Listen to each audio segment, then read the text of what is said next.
Surveillance, like war, demands patience, dry feet, and the ability to stop caring about one's dignity. Major Marlowe knew that firsthand. He had expected the Lord to turn left toward actresses, dancers perhaps, but every route led deeper into the working-class districts.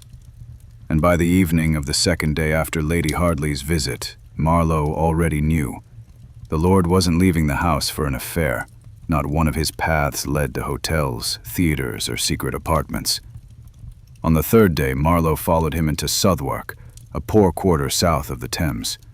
There, where the stench of fish and rotting cloth drowned out human voices and sewer drafts seemed like living things tugging at skirts, Lord Hardley wore a dark coat and a hat with low brims, clearly chosen against the weather. He entered an old bakery whose sign had long since peeled away and whose windows were covered from the inside with dirty paper. Marlowe crouched on a crate across the street, hiding behind a cart. He watched. 5 minutes. 10. Then the door opened again. 2 men came out, not the Lord. One, heavy-set, his face carved with scars. The other, clean-shaven, narrow, with the eyes of a vulture. They stayed by the door, as if standing guard. Time passed. Marlowe decided it was time to go in. He circled around the back and found a boarded-up gate, a flat pry bar always in his pocket. Crack of wood, steps, slow, soft, soundless. Through a dusty kitchen into a dark hallway, and there, a staircase led downward. Voices rose from below. He froze. We know you have her, Hartley. Are you really so ready to part with your life? Kill me, and the papers will have a feast. We want the folder, my lord, not your life. Marlowe barely breathed.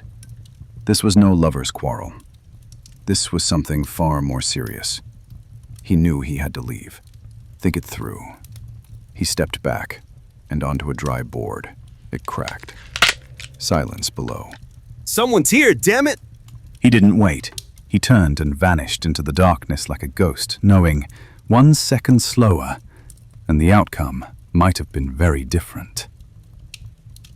Later, walking under the flickering glow of the street lamps, he thought, this wasn't about jealousy. This reeked of something else.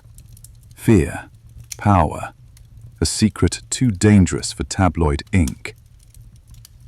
The folder, he repeated in his mind, as if the taste of the word might reveal more than what was said. Who is she? The one he has. And who's desperate enough to kill for the truth sealed in pages?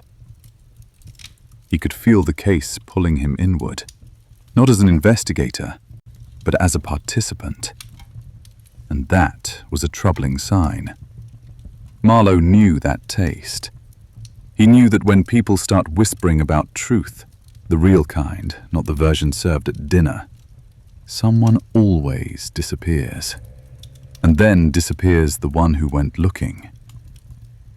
When they stop watching you as a man and start watching you as a threat. An old colonel once told him, "You've got 2 ways out. Join them or float face down in the canal." Marlowe was neither. He was the one who kept walking forward until it's too late.